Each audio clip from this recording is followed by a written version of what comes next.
लोग बताइए, कलयुग में किसके पास धर्म है? मैया, आपके पास धर्म है? क्या है? धन। धन बहुत लोगों के पास है, पर धर्म सबके पास। धर्म किसके पास? आप में से कितने लोगों के पास धर्म है? हाथ उठाओ। क्या है आपके पास? क्या है?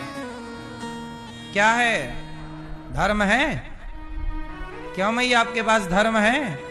क्या धर्म है आपके पास? बेटा आपके पास कौन सा धर्म है? पहले के लोग धर्म को बचाते थे, धन की कदर नहीं करते थे। आजकल लोग धन के लिए धर्म को बहा देते हैं। पहले धन जाए तो जाए, पर क्या ना जाए? क्या ना जाए? धर्म ना जाए। और आजकल तो लोग 5,000 रुपया में लोग अपना धर्म परिवर्तन कर लेते हैं, धर्मांतरण कर लेते हैं कि भैया 5,000 रुपया मिल रहे हैं। कुछ लोग जाते हैं और 5,000 रुपया में 2,000 रुपए में लोग अपना धर्मांतरण करा लेते हैं। बोलो हाँ, कितने लोग हिंदू से धर्मांतरण करा करा के क्या क्या बन गए। हमारे देश के वो लोग मर गए, मांस नोच लिया उनका, कहा कि धर्म परिवर्तन कर लो, छोड़ देंगे। कहा कि मार दो साहब, पर सनातनी है, जिए सनातन में है तो मरेंगे भी सनातन में। धर्म नहीं बदलेंगे। स्वधर्मे निधनम श्रेयः पर धर्मो भयावह। किसी भी हाल में, किसी भी परिस्थिति में अपना धर्म नहीं छोड़ना चाहिए। आप अपना धर्म छोड़ दोगे तो फिर आपके पास रहेगा क्या? क्यों? सबसे बड़ी पूंजी क्या है? बोलो। नारी की पूंजी क्या है? धर्म। पुरुष की पूंजी क्या है? धर्म। पुरुष के पास क्या है? यदि धर्म नहीं है पुरुष के पास तो वो पुरुष कहां है? रावण के पास क्या नहीं था? बोलो। धर्म नहीं था और क्या था? धन। रावण के पास धन बहुत है, धन इतना है कि सोने की लंका है। रावण के पास धन बहुत है पर धर्म नहीं है। धर्म कैसे नहीं है? अरे किसी की औरत, किसी की स्त्री चुरा लेना, क्या यह धर्म था? तो रावण के पास धन है पर धर्म नहीं है। जबकि राम के पास धन नहीं है, घास की कुटिया पर रहते हैं, पर क्या है? धर्म है। रावण की बहन आई ऑफर लेकर सूर्पनखा कि राम आप बहुत सुंदर हैं, हमसे विवाह कर लो। ऑफर लेकर आई और राम ने उसकी तरफ देखा भी नहीं। तो ये राम का क्या है? पराई स्त्री को देखना, देखे भी ना, यही धर्म है। और पराई स्त्री को चुरा लेना, ये क्या है? अधर्म है। तो रावण ने अधर्म किया तो धनवान होने पर भी उसके पुतले जलाए जाते हैं। और राम के पास एक पैसा नहीं था पर धर्म था, तो धर्म के कारण राम के मंदिर बनाए जाते हैं। था भरा सोना खचाखच लंक की दीवार में, था भरा सोना खचाखच लंक की दीवार में, एक रत्ती नहीं मिला रावण को मरती बार में। जाने ना देना धर्म, जाने ना देना धर्म, करना लोभ मत धन धाम का। और धर्म ही जाता रहा तो धन रहा किस काम का? धर्म चला गया तो धन बचा भी तो करोगे क्या? बताओ, धन बड़ा है कि धर्म बड़ा है? क्या बचाओगे? धन बचाओगे कि धर्म?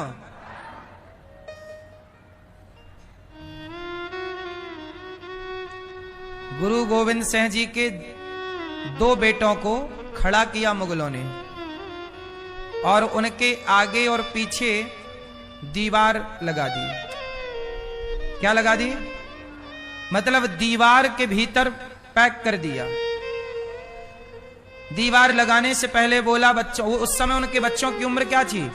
एक 6-7 साल का, एक 8-9 वर्ष का। 2 बच्चे छोटे छोटे, उन बच्चों से कहा मुगलों ने कि तुम अपना धर्म छोड़ दो, तुम मुसलमान हो जाओ। तो उन बच्चों ने कहा, गुरु गोविंद सिंह जी के बच्चों ने, कि मार दो। देखो बच्चे क्या धर्म का पाठ पढ़े थे। आज तो बूढ़ा इतना धर्म का पाठ नहीं पढ़ पाता जितना वो बच्चे पढ़े थे। कहा मार दो, और दीवार चिनवा दी साहब। सांस रुक गई, कैसे प्राण निकले होंगे उनके, कैसे तड़पे होंगे, पर वो तड़प गए, मर गए, पर धर्म नहीं छोड़ा। ऐसे महापुरुषों को, ऐसी अमीरी, ये अमीरी है। मरना तो सबको है, लेकिन ईश्वर ने जहां भेजा है वहां भेजा है, तो वहीं रहकर जियो, वहीं की रोटी खाओ और वहीं मरो। ये नहीं कि पैसा कोई दे तो धर्म परिवर्तन कर लो, नहीं। किसी भी परिस्थिति में मर जाना बेहतर है। राष्ट्र के लिए लड़ना, राष्ट्र की रक्षा के लिए मारना बेहतर है, पर कभी भी धर्म का त्याग करना श्रेष्ठ नहीं। आज रावण जैसा ज्ञानी, रावण जैसा विद्वान, रावण जैसा धनवान, आज उसके पुतले जलाए जाते हैं कि नहीं? आज रावण आ जाए तो रावण को कोई सम्मान की दृष्टि से ना देखेगा। धन था तो सही, पर सम्मान कर कौन रहा है? तो पैसे बड़े नहीं होते साहब, आपकी इज्जत बड़ी होती है। इसलिए धर्म बड़ा है। स्त्री का धर्म अलग है, पुरुष का धर्म अलग है। स्त्री का धर्म क्या है? स्त्री का धर्म स्त्रीत्व है, पुरुष का धर्म पुरुषत्व है। माँ बाप की सेवा करना पुरुष का धर्म है, पति की सेवा करना स्त्री का धर्म है। केवल पति को देखना स्त्री का धर्म है, केवल पत्नी को देखना स्त्री पुरुष का धर्म है। किसी और को, पर नारी को, पर पुरुष को देखना ये पाप है।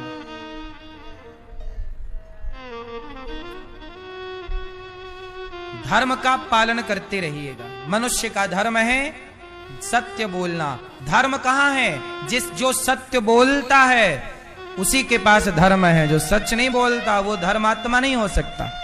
यदि आप सच नहीं बोलते तो धर्म आपके पास नहीं होगा।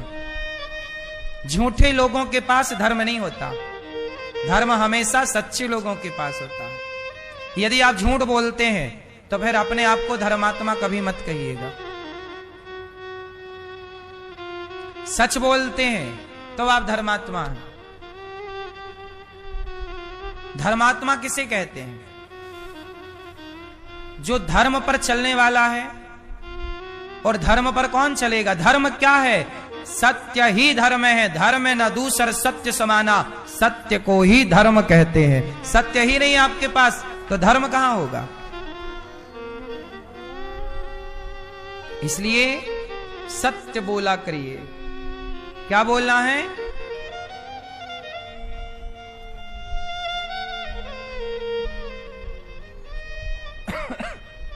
भगवान व्यास जी ने भगवान के 24 अवतारों का वर्णन किया है। कितने अवतार?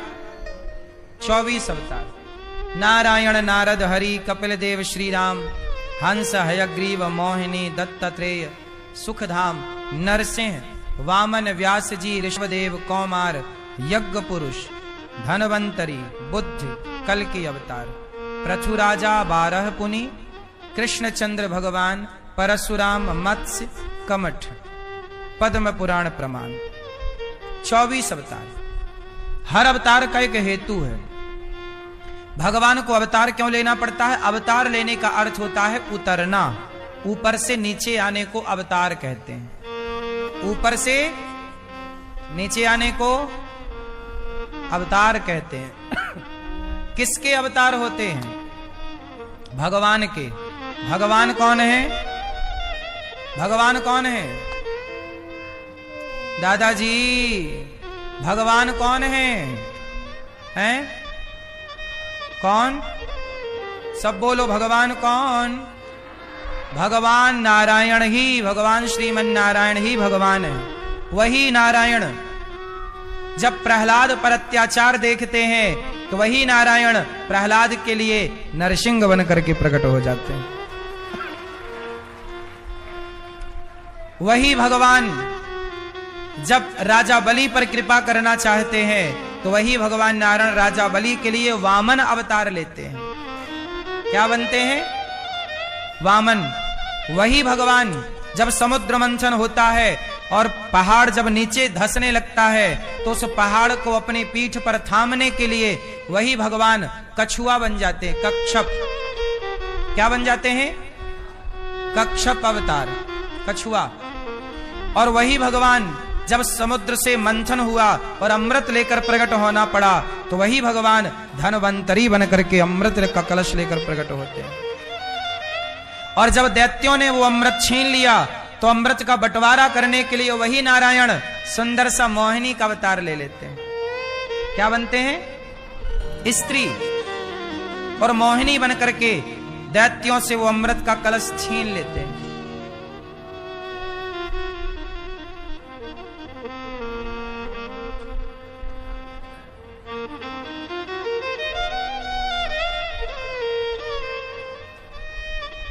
वही अमृत का कलश छीन लेते हैं। तो भगवान नारायण जरूरत पड़ी तो कच्छप बन गए, मोहिनी बन गए, धनवंतरी बन गए, नरसिंह बन गए, वामन बन गए। और जब जरूरत पड़ी मर्यादा की स्थापना करने के लिए वह नारायण मर्यादा पुरुषोत्तम राम बन करके प्रकट हो गए। और राम की लीला पूरी करके फिर राम नारायण नारायण हो गए। फिर इस धरती पे गीता को प्रकट करना था, धर्म की स्थापना करनी थी, तो द्वापर में मेरे वही नारायण श्री कृष्ण बन करके प्रकट हो गए। कलयुग में जब पाप बढ़ेगा तो वही नारायण कल्कि अवतार लेकर के कलयुग में प्रकट होंगे और कल्कि भगवान कहलाएंगे।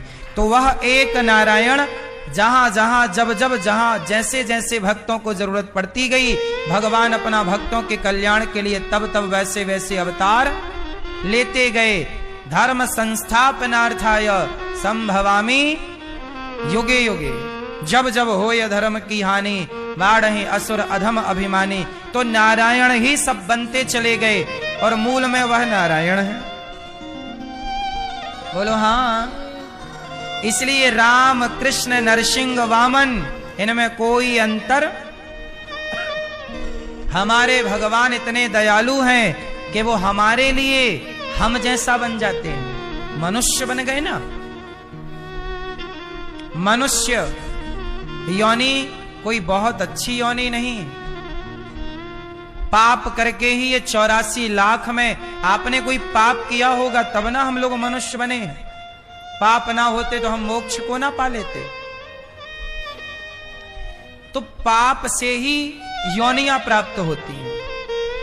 पर भगवान देखिए हम जैसे पापियों को पवित्र करने के लिए मनुष्य का शरीर धारण करते हैं। विप्रधेनु सुर संतहित लीन मनुज अवतार। बात समझ में आ रही है कि नहीं? अवतार लेकर के आए। अवतार मतलब ऊपर से नीचे उतरे, बैकुंठ से धरती पे आए, मृत्यु लोक में आए। वेद व्यास जी ने 17 पुराण लिखे, शांति नहीं मिली। तब जाकर के नारद जी ने कहा, एक दिन नारद जी आए, नारायण नारायण। वेद व्यास जी बैठे हैं। व्यास जी को उदास देखकर नारद जी ने कहा, महाराज आपने इतने पुराण लिखे। व्यास जी ने कहा, मैंने इतने पुराण लिखा, इतना कुछ किया, शांति नहीं। तब नारद जी ने कहा, नैष्कर्म्य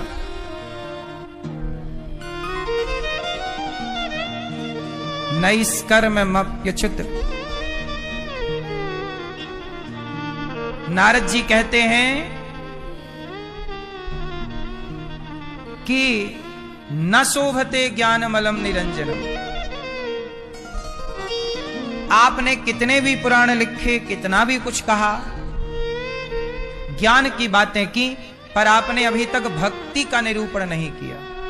इसलिए न शोभते ज्ञान मलम निरंजनम, आपके ज्ञान की शोभा नहीं है। ज्ञानी की शोभा नहीं होती, भक्त की शोभा होती है।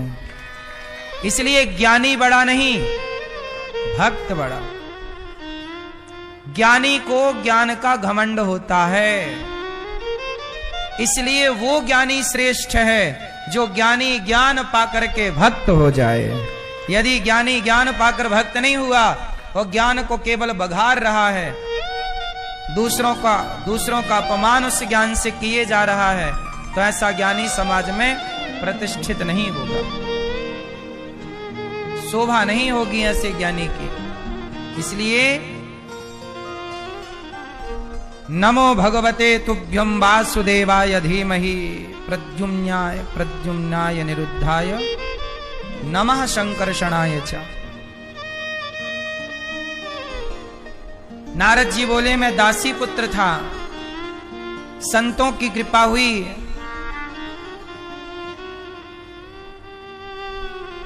और संतों की कृपा होने से आज मैं दासी के पुत्र से ब्रह्मा का पुत्र बना हूं। ये कितनी बड़ी कृपा है। नारद जी नमस्कार कर रहे हैं, नमो भगवते तुभ्यं वासुदेवाय धीमहि।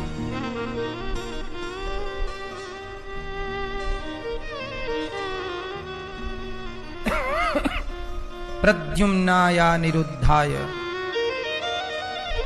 हे प्रभु, आपने 17 पुराण लिख डाले, पर भगवान कृष्ण का पावन वो चरित्र नहीं लिखा जिससे आपको शांति मिलनी है। ज्ञान का निरूपण किया है, भक्ति का निरूपण बाकी है। तब वेद व्यास जी ने लेखनी उठाई, नारद जी ने कहा, मैं दासी पुत्र से संतों की कृपा से ब्रह्मा पुत्र बना। यदि आपको जीवन में तरक्की चाहिए तो संतों की कृपा चाहिए। संतों की कृपा, जब तक आप संतों की शरण में नहीं जाओगे, सत्संग नहीं करोगे, सच्चा मन आपका निर्मल मन नहीं होगा, शांति कैसे मिलेगी। इसलिए सबसे पहला काम नारद जी ने क्या किया, पिछले जन्म में संतों की सेवा की। इसलिए दास अनिरुद्ध क्या करता है, केवल सेवा। मुझे पता है कि मेरी आयु रोज एक दिन कम हो जाती है। आपको ये बात पता है कि नहीं? आपकी भी आयु एक दिन, रोज एक दिन कम हो रही है। आज सूर्योदय हुआ, आपका एक दिन कम हो गया। आज की शाम होगी, आपके जिंदगी की एक शाम और। क्यों जी, ये बात सही है कि गलत है? आपका हर रोज एक दिन कम हो रहा है, हर सेकंड आपका जा रहा है। तो मुझे लगता है कि मेरा जीवन रोज एक दिन घट रहा है, प्लस नहीं हो रहा है। मेरे जीवन के दिन घट रहे हैं, और घटते हुए दिनों में क्या करना? मैं क्यों किसी की निंदा चुगली ईर्ष्या द्वेष में उलझूं? क्यों ना मैं सेवा करके अपना कल्याण करूं। इसलिए दास अनिरुद्ध सेवा, संतों की सेवा। हजारों संत आते हैं, रोज उन्हें बढ़िया इमरती, पूड़ी, रोटी जो संत चाहते हैं, खूब पेट भर प्रसाद बांटने में बड़ा सुख मिलता कि चलो किसी को भोजन कराने की योग्यता ईश्वर ने दी है, आप सब सहयोग करते हैं, और ये मेरा कोई कार्य नहीं है, आप सबके सहयोग से इन संतों को भोजन मिलता है। तो सेवा, जब संतों की सेवा से नारद जी का कल्याण हो सकता है, तो सेवा से हमारा और आपका कल्याण क्यों नहीं होगा। इसलिए आपसे निवेदन है, सेवा कीजिएगा, मत उलझिए किसी से। कोई आपको क्या कह रहा है कहने दो, कोई आपको क्या बोल रहा है बोलने दो। कहां उलझोगे? यदि उलझोगे तो उलझ के पाओगे क्या? चलो मैं जीत भी जाऊं तो जीत के पाना क्या है? आपसे मैं जीत के क्या पाऊंगा, और आपसे हार के क्या गवाऊंगा? हार के भी मुझे कुछ नहीं मिलना आपसे, जीत के भी मुझे। अच्छा, मैं आपसे जीत जाऊंगा तो क्या आप लोग मुझे भक्ति दे दोगे? मैं आपसे हार जाऊंगा तो क्या प्रभु प्रेम मुझे दे दोगे? ना हारने से मेरा लाभ है ना जीतने से, इसीलिए मैं आपसे हारना और जीतना नहीं चाहता। मैं तो चाहता हूं कि एक एक दिन घट रहा है, समय है तो ईश्वर के चरणों में समर्पित हो, प्रेम मिले, भगवान का भक्ति मिले, क्योंकि कल्याण मेरा भगवान के प्रेम और भक्ति से होना है। आपसे जीत के, आपसे हार के मेरा कल्याण, इसलिए जीत और हार में ना पड़ो। कौन जीता कौन हारा इससे कोई मतलब नहीं। क्या पाया जीतने वालों ने और क्या खोया हारने वालों ने। अच्छा मुझे बताओ, एक दिन सिकंदर नाच रहा था। एक संत जी गुजरे, कहो भाई क्यों नाच रहे हो? सिकंदर बोला मैं जीत गया, मैंने फलाने फलाने राजा को हरा दिया, मेरी सेना जीत गई। संत ने मुस्कुराते हुए बोला अच्छा आप जीत गए? हाँ मैं जीत गया। बोले इस जीत में खून कितना बहा? बोले हजारों लोग मारे गए। बोले हजारों लोग जब मारे गए तब तुम नाच रहे हो। हम प्रभु को याद करते हैं, तुमसे बढ़िया नाचते हैं, ईश्वर का धन्यवाद करते हैं। मीराबाई भी तो नाच रही है, पग घुंघरू बांध मीरा नाची रे। अब बताओ मीरा ने कितनों को मार के नाच रही हैं वो? नाचने के लिए किसी को मारने की जरूरत नहीं है। नाचने के लिए, प्रसन्नता के लिए किसी का खून बहाने की जरूरत नहीं है। प्रसन्न होना है तो अपने को जीत लो, मारना है तो अपनी इच्छाओं को, अपने गंदे विचारों को मार डालो। जिस दिन आपके भीतर के निगेटिविटी, गलत थॉट मर गए, उस दिन आपकी जीत है। और जीत कर भी सिकंदर तूने क्या पाया? सिकंदर जब मरा तो सिकंदर के, जब लोग राम नाम सत्य है बोल के चले अर्थी पर, तो सिकंदर के दोनों हाथ पता है बाहर किए गए थे। सिकंदर ने बोला कि जब मैं मर जाऊं तो मेरे, उसको अक्कल आखिरी में आई, उसके दोनों हाथ बाहर किए गए उससे, अर्थी से। तो लोगों ने पूछा कि भाई सिकंदर के दोनों हाथ बाहर काहे किए जा रहे हैं, ये तो नियम नहीं है। भाई अर्थी जब जाती है तो मुर्दे के हाथ बाहर की तरफ नहीं होते, अंदर बंधे होते हैं, ढके होते हैं, पर ये सिकंदर के हाथ बाहर ऐसे लटक रहे हैं। तो दुनिया वालों को बताया कि सिकंदर ने मरने से पहले चिट्ठी लिखी है और कहा है कि दुनिया को पढ़वा देना कि याद रख सिकंदर के हौसले तो वाली थे, जब गया जमी से तो दोनों हाथ खाली थे। कि जब मरा तब देखो क्या बांध के ले गया सिकंदर, के क्या बांध के ले जाओगे तुम, के क्या बांध के ले जाएंगे हम। इसलिए कमाना है तो यहां के लिए मत कमाओ, वहां के लिए कमाओ। यहां के लिए कमा के यहीं छोड़ना पड़ेगा, पर वहां के लिए कमाओगे तो यहां से ले जा पाओगे। बताओ कौन सा पैसा ईश्वर के घर जाता है? उत्तर दो। ए पीली मैया, क्या पंचायत चालू हो गई? बताओ कौन सा पैसा ईश्वर के घर जाता है? हैं? कौन सी दौलत ईश्वर के घर जाती है ये बताओ मैया। कौन है? 500 का नोट?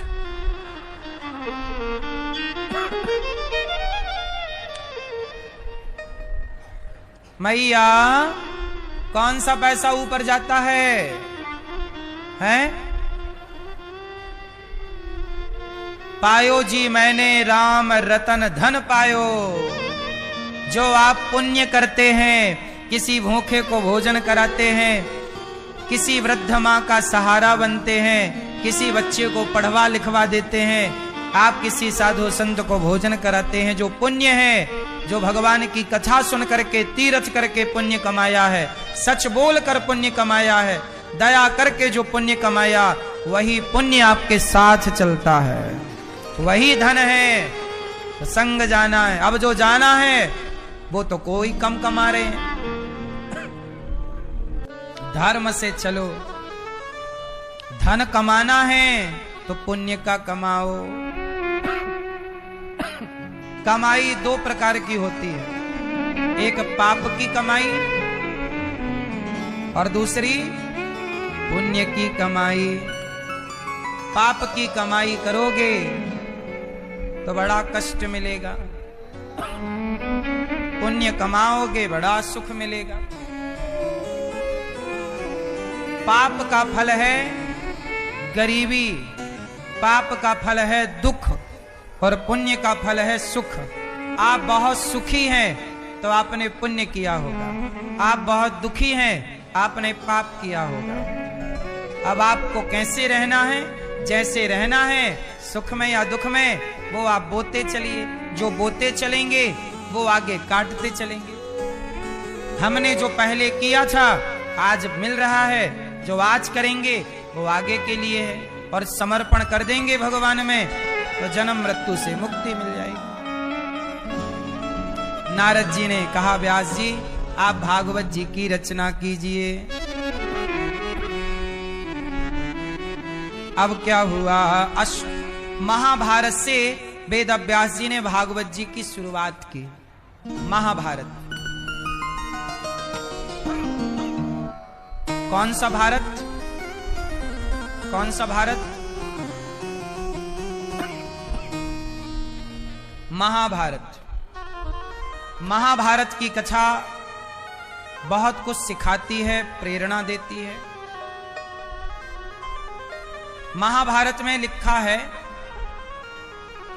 कि द्रौपदी के 5 पुत्रों को अश्वत्थामा ने सोते हुए बालकों की हत्या कर दी। जब ये बात द्रौपदी को पता चली तो